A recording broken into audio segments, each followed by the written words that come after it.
Jewellers వారి Purvi gold and diamonds November 1st న KPHP లో ప్రారంభం. ఓపెనింగ్ ఆఫర్ గా ప్రతి 3 లక్షల కొనుగోలుకు ఒక గోల్డ్ కాయిన్ ఉచితంగా పొందండి. నమస్తే రమగారు. నమస్తే జయ. రమగారు, మనకు కార్తీకంలోనే క్షీరాబ్ది ద్వాదశి వస్తుంది, అంటే తులసి కళ్యాణం చేస్తాము. అలానే కార్తీక మాసం అంతా కూడాను చాలా మందికి తులసి దగ్గర దీపం పెట్టుకునే అలవాటు ఉంటుంది కదండి. చాలా విశేషంగా ప్రతిరోజు చేసే పూజా విధానం అయితే ప్రత్యేకంగా చేస్తాము ఈ కార్తీకంలో కదా. తులసి యొక్క విశిష్టత, ఈ క్షీరాబ్ది కళ్యాణం, ఇవి వీటి విశిష్టతలు ఏంటి రమగారు?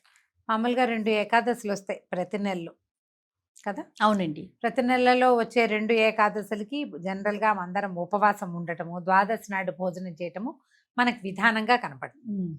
అయితే ఆషాఢ శుద్ధ ఏకాదశి నాడు దేవసేని ఏకాదశి అని చెప్పబడుతుంది. తొలేకాదశి అంటాం. అవును. అప్పుడు విశేషంగా సేవిస్తాం. విష్ణుమూర్తి ఆ రోజున నిద్రలోకి వెళ్తారని, ఆయన యోగ నిద్రలో ఉంటాడని ఆ రోజు నుంచి మొదలుపెట్టి 4 నెలల పాటు చాతుర్మాస్య దీక్షగా చేస్తారు. అవును, 4 నెలలు నడుస్తుంది. ఈ 4 నెలల్లో మన ఆ 4వ నెల చివరి భాగం ఇదనమాట, కార్తీకంలోని ఏకాదశి. దీన్ని ఉత్థాన ఏకాదశి అంటారు. భగవంతుడు నిద్రలేచే ఏకాదశి. ఓకే. ఈ ఏకాదశి నాడు స్వామివారు నిద్రలేస్తారు. ద్వాదశి నాడు ప్రజలందరికీ దర్శనమిస్తాడు ఆయన. అయితే ఈ రోజున తులసి ధాత్రి కళ్యాణం అని విశేషంగా చేస్తారు. తులసి కొమ్మని తెచ్చి తులసి చెట్టులో ఈ ఒక ఉసిరి కొమ్మని పెట్టి అవి రెండిటికి వివాహము అన్నట్టుగా చేసుకుంటాం. ఈ రోజున ఏంటంటే ఈ ఉసిరి చెట్టు కాయలతో ఉన్న ఉసిరి కొమ్మలే మనకు బజారంతా దొరికేస్తాయి. అవును. తీసుకొచ్చి తులసి కొమ్మతో పాటు తులసి చెట్టుతో పాటు ఈ ఉసిరి కొమ్మని కూడా పెట్టి రెండిటికి 2 వృక్షాలకి పూజ చేసి దీపాలు, విశేషంగా దీపమాలికలు, దీపాలు అవి సమర్పించి, పువ్వులు అవి సమర్పించి, ధూపదీప నైవేద్యాలు చేసి ఒక వివాహ క్రతువులాగా చేతొచ్చినంతగా దేవాలయాల్లో వాట్లలో విశేషంగా చేస్తారు. ఈ నెలలో ఏంటంటే ఈ ధాత్రి తులసి, అది మన ఉసిరి తులసి రెండిటికి చాలా ప్రత్యేకమైన పూజా విధానం నడుస్తుంది కార్తీకంలో. కార్తీకం నెల మొదటి నుంచి చివరి దాకా కూడా మనం తులసి పూజ చేసుకుంటాం. తులసి ముందు దీపం పెడతాం. ఈ 365 ఒత్తులు వెలిగిస్తామా పౌర్ణమికి, అప్పుడు తులసి చెట్టు సమక్షంలో వెలిగిస్తే విష్ణు సన్నిధానంలో వెలిగించినట్టే. అవును. దేవాలయానికి వెళ్ళి వెలిగించే వాళ్ళు అక్కడ వెలిగించుకుంటారు. ఆ అవకాశం లేని వాళ్ళు ఇంట్లో కూడా మన లోపల దేవుడి దగ్గర ఒక దీపారాధన చేసి, బయట పెరట్లోనూ వాకిట్లోనూ ఒక తులసమ్మ కోట ఉండి మనకి రెగ్యులర్ పూజా విధానం చేసుకునేందుకు ఒక చెట్టు ఉంటే అక్కడ కనుక దీపం పెడితే విష్ణు సన్నిధానంలో దీపం పెట్టిన ఫలితం లభిస్తుంది. ఈ దేవతా వృక్షాలలో ధాత్రి కూడా, ఉసిరి చెట్టు చాలా ప్రత్యేకమైంది ఈ కార్తీకంలో. అవును. ఉసిరి చెట్టు మొదట్లో కూడా దీపం పెడతారు. ఉసిరి చెట్టు ఉంటే చెట్టు ప్రదక్షిణ చేసుకుంటారు. వనభోజనాలకు వెళ్ళినప్పుడు కూడా ఉసిరి చెట్టు ఉండాలి. ఎక్కడైతే విస్తారంగా ఉసిరి చెట్లు ఉన్నాయో అక్కడే వనభోజనాలు చేయాలన్న నియమం కూడా ఉంది. ఈ ఉసిరి చెట్టు కిందే ఏం చేస్తారు, సాలగ్రామ ఆరాధన చేసుకుని అక్కడ వనభోజనాలు చేసుకుంటారు. ఇది విశేషమైంది. అందుకని ఈ విధానాన్ని పాటిస్తాం. మన అలవాటును బట్టి కొన్ని ప్రాంతాల్లో ఒక్కొక్క రకంగా చేస్తారు. ఎలాగైనా తులసి ముందు దీపం పెట్టడం నియమం. ఈ ఉత్థాన ఏకాదశి మర్నాడు క్షీరాబ్ది ద్వాదశి అంటారు. ఈ ద్వాదశి నాడు ఇది పెట్టడం. ఓకే. తప్పకుండా ఈ ఉసిరి కొమ్మని తీసుకొచ్చి, లేదా ఉసిరి చెట్టే ఉందనుకో మన దగ్గర, తులసి చెట్టును కూడా తీసుకెళ్ళి పక్కన కూర్చోబెట్టి వివాహం చేస్తాం.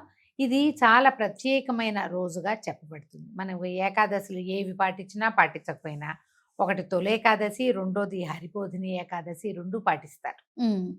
కార్తీకంలో ఇప్పుడు మనం ఉపవాసాలు ఉండవలసిన రోజులు కదా. అవునండి. ఈ 2 ఏకాదశులు వస్తాయి కదా. ఈ 2 ఏకాదశులు విశేషంగా ఇప్పుడు కనుక మనం ఉపవాసం ఉండి ద్వాదశి నాడు పారణ చేస్తే అత్యద్భుతమైన ఫలితం లభిస్తుంది అంటారు. కార్తీకంలో మనం పురాణం కూడా వింటాం. ఈ వినేటప్పుడు ఈ ఏకాదశి కథ మహాత్యము అదంతా కూడా మనకి పురాణ గాథల్లో కనిపిస్తుంది. మీ అవకాశాన్ని బట్టి చేయండి. ఇప్పటిదాకా మన దగ్గర తులసి చెట్టు లేదనుకో, లేకపోతే ఈ కార్తీకం మొదలయ్యే ముందే తులసి చెట్టును నాటుకోవాలి. కార్తీకంలో తులసి చెట్లు పెరగకూడదు, తీయకూడదు.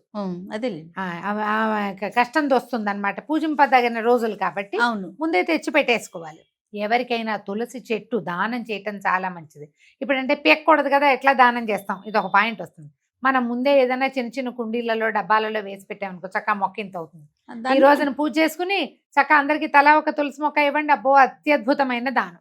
వాళ్ళు ఆ కుండితో సహా తీసుకెళ్లి పెట్టుకుంటారు. అవును. దీని పీకుడు పెట్టుడు కాదు, చక్కగా ఎలా ఉన్నది అలాగే తీసుకెళ్లి అట్లాగే స్థాపించుకుంటారు. తర్వాత కుదిరినప్పుడు మట్లో ఎక్కడో చోట తవ్వి పెట్టుకుంటారు. అది బాగా ఇంత మొక్క అయ్యేదాకా పర్వాలేదు కదా. తులసి ప్రత్యేకమైన చెట్టు. ఈ కాలంలో ఏంటంటే ఈ సీజన్లో, ఇప్పుడు చలికాలం కదా, ఇలాంటప్పుడు తులసి యొక్క స్పర్శ అవి మనకి ఆరోగ్యాన్ని ఇస్తాయి. అవును. ఎక్కువ ఆక్సిజన్ రిలీజ్ చేస్తుంది. అందుకని ప్రత్యేకంగా తులసికి దీపం పెట్టడము, తులసికి ప్రదక్షిణ చేయటము, నీరు పోయటము, తులసి జలాన్ని తీసుకోవటము, తులసి మట్టిని మృత్తిక ఎక్కడైతే తులసి చెట్టు ఉందో మట్టిని గంధంగా పెట్టుకుంటారు. అది చాలా విశేషమైంది. ఈ తులసి మొదట్లో ఉన్న మన్నుతోటి ఒళ్ళు తోముకుని స్నానం కూడా చేస్తారు కార్తీకంలో. బావి దగ్గర స్నానాలు చేస్తారు కదా, బావి కుప్ప తటాకలు ఏవైనా పనికి వస్తాయిగా. ఆ తులసి చెట్టు కింద ఉన్న మట్టిని తీసుకుని దాంతో ఒళ్ళు తోముకుని నీళ్లు పోసుకుంటారు. విశేషమైంది అది. మీకు ఏ అవకాశాలు ఉంటే అవి చేస్తాము. అవేమీ లేవు, దండం పెట్టుకోండి హాయిగా చక్కగా. మీ వాకిట్లో తులసి చెట్టు ఉంటే రోజు కాసి నీళ్ళు పోసి ఒక దండం పెట్టండి, ఒక అగరబత్తి చూపించండి. దీపం పెడితే కుదురుతుంది, కుదరదు. అక్కడ గాలి బాగా ఉందనుకో దీపం ఆగదు. ఇంట్లో అవకాశం ఉంటే కనుక పెట్టుకోవటం. ధూపం చూపించడం, ఒక చిటికెడు పసుపు కుంకుమ వేయటం, ఓ పువ్వు పెట్టడం, ఒక దండం పెట్టుకోవటం, ఇలాంటిది విశేషమైన సేవ, చాలా మంచిది. మనం ఈ కార్తీకంలో 2వ ఏకాదశిని అంత శ్రద్ధగా చెయ్యరు, కానీ మొదటి ఏకాదశిని అందరూ బాగా శ్రద్ధగా చేసుకుంటారు. ఎందుకంటే ఇది ప్రత్యేకమైనది, హరిబోధిని కాబట్టి. ఆయన నిద్రలేస్తాడు కదా, హరిబోధిని ఉత్థాన ఏకాదశి 2 పేర్లు ఉన్నాయి. అవును. ఈ రోజు లేస్తాడు కాబట్టి స్వామివారిని సేవించుకునే అవకాశం కూడా లభిస్తుంది. కాబట్టి తప్పకుండా ఈ తులసి ధాత్రి కళ్యాణ విధిని నిర్వహించుకోండి. కార్తీక పురాణాన్ని శ్రద్ధగా వినండి. అలానే ఇప్పుడు 365 ఒత్తులు కూడా కొంతమంది తులసి ముందే వెలిగించుకుంటారు. అవునవును. దేవుడి ముందు కొంతమంది, తులసి ముందు, లేదా ఆలయాలకు వెళ్ళి కూడా చేస్తారు. మన అవకాశాన్ని బట్టి, మన అలవాటుని బట్టి, అవకాశాన్ని బట్టి మనం ఇంట్లో, వాకిట్లో, లేదా దేవాలయంలో ఎక్కడ కావాలంటే అక్కడ, నదీ తీరాలకు వెళ్ళి వెలిగించుకునే వాళ్ళు కూడా కనపడతారు. మన అవకాశాన్ని బట్టి చేసుకోవచ్చు, ఎట్లా కావాలంటే అట్లా. తప్పకుండా రమ్మగారు. నమస్తే. నమస్తే జయ.